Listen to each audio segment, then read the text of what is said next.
স্তঙের গাছের ফাঁকে মেঘেরা লুকিয়ে থাকে, কিছু দূর হেঁটে এক পাড়ায় যাব চল। বিন্নি ধানের চাল চড়িয়ে বাঁশকুড়ুল মাখিয়ে এক পৃথিবী তৃপ্তি নিয়ে খাবে কিনা বল।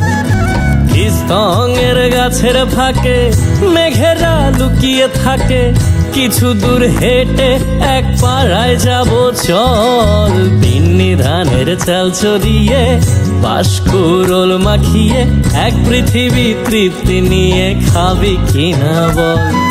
সন্ধে নেমে এলে আর জনক দেবে আলো,